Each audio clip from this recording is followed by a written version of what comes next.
सुप्रभातम। मैं डॉक्टर दीनानाथ शाह, पूर्णिमा राम प्रताप संस्कृत महाविद्यालय बैगनी दरभंगा में संस्कृत का प्राध्यापक हूँ। पिछली कक्षा में उपशास्त्री साहित्य के विद्यार्थी के लिए मैंने शिशुपाल वध की चर्चा की थी। उससे पूर्व मैंने किराता अर्जुनियम के रचयिता महाकवि भारवी के अर्थ गांभीर्य अर्थ गौरव पर प्रकाश डाला था।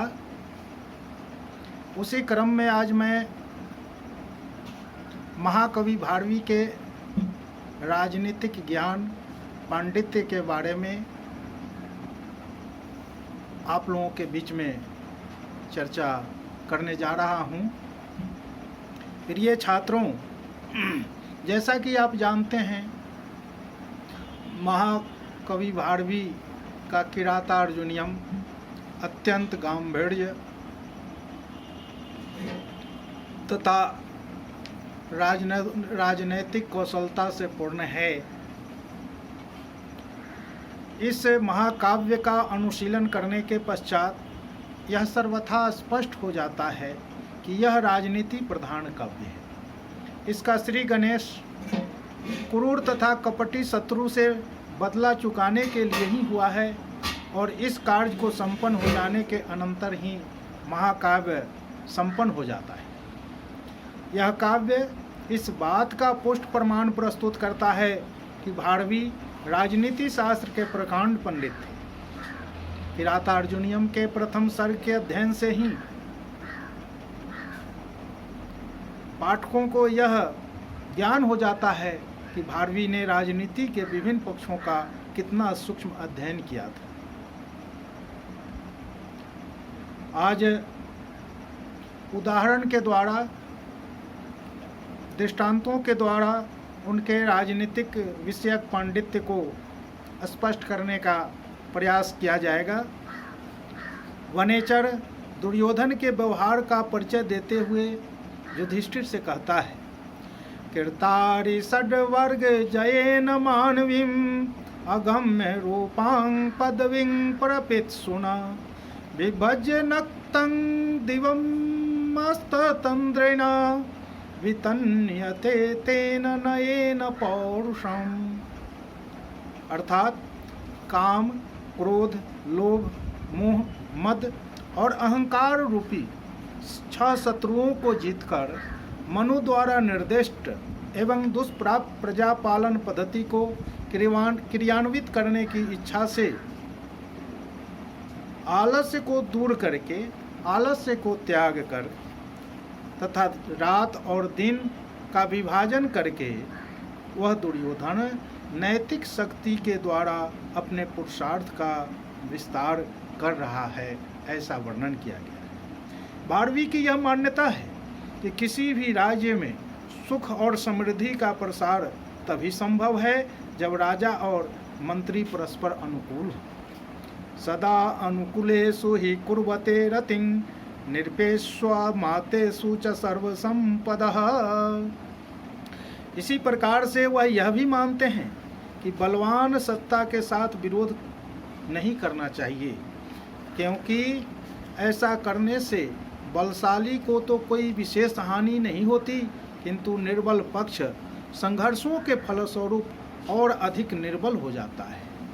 अहो तुरंता बलवद विरोधिता। लेकिन बलशाली के साथ विरोध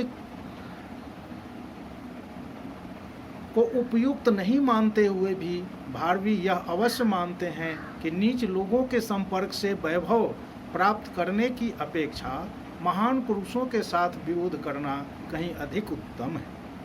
समुन्नयन भूतिम अनार्य संगमात वरं विरोधो अपि समं महात्मभिः। वैसे भी भारवी की यह मान्यता है कि मुनि वृत्ति धारण करके सहनशीलता के आचरण द्वारा समय यापन करना मुनियों का कार्य है, राजाओं का नहीं। व्रजन्ति शत्रुनवधूय निष्पृहा समेन सिद्धिं मुनयो न भुभृतः। वस्तुतः शक्तिशाली शत्रु के साथ विरोध की स्थिति को तो तब तक के लिए स्थगित कर देना चाहिए जब तक कि अपने पास अपेक्षित शक्ति संचित न हो जाती। शक्ति संचित हो जाने के पश्चात तो संधि को किसी न किसी बहाने से तोड़कर शत्रु पर विजय प्राप्त कर लेनी चाहिए। अरिषो ही विजयार्थिनः क्षितिशा विदधति सोपधि संधि दूषणानि।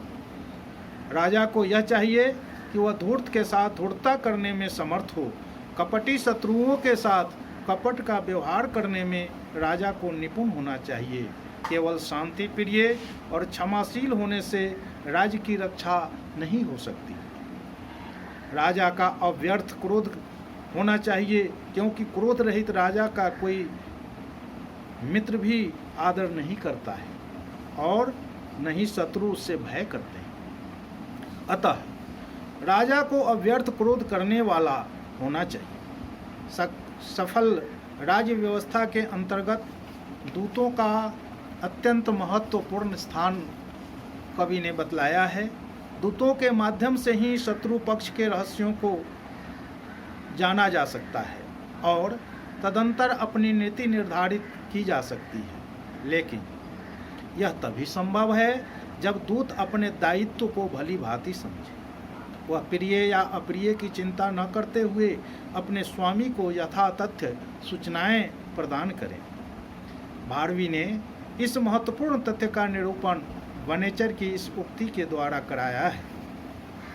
यथा क्रियासो युक्तैर्नृप चार चक्षुषो न वंचनीयः प्रभवो अनुजीविभिः अतोर्हसि क्षन्तुं साधु साधु वा हितं मनोहारी च दुर्लभं वचः। इस प्रकार महाकवि भारवी ने वनेचर और द्रौपदी के माध्यम से राजनीति का सफल उपदेश दिया है।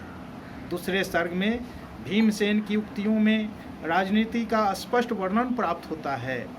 भीम को समझाते हुए युधिष्ठिर ने कहा कि सहसा क्रोध करना उचित नहीं है, अतः समय अनुकूल आने पर ही शत्रुओं पर आक्रमण करना चाहिए, तभी सफलता प्राप्त होती है और लोग उसकी प्रशंसा करते हैं। इस प्रकार हम देखते हैं कि महाकवि भारवी ने अपने महाकाव्य किरातार्जुनीयम में राजनीति के तत्वों का व्याख्यान पद्यों के द्वारा, श्लोकों के द्वारा जन सामान्य को, पाठकों को कराने का भरपूर प्रयास किया है। अतः हम कह सकते हैं कि भारवी राजनीति के निष्णात महापंडित थे। उन्होंने अपने काव्य में राजनीति का सफल काव्यमय वर्णन कर अपनी ख्याति को प्रतिष्ठित किया है। यह भारवी की असाधारण प्रतिभा ही कही जाएगी कि राजनीति जैसे शुष्क विषय को काव्य में वर्णन करके उन्होंने रसमय बना दिया है। अतः हम कह सकते हैं कि महाकवि भारवी राजनीति के सफल गुरु के रूप में हमारे सामने अपने राजनीति ज्ञान को प्रस्तुत किया है, जिसकी आज के युग में, वर्तमान संदर्भ में अत्यंत आवश्यकता है, खास करके राज्य कार्य करने वालों के लिए, सामान्य व्यवहार करने वाले और प्रशासनिक व्यक्तियों के लिए तो अनिवार्य है। इसलिए इस महाकाव्य का, किरातार्जुनीयम का अध्ययन हम सबों को करना चाहिए। आज इतना ही। धन्यवाद।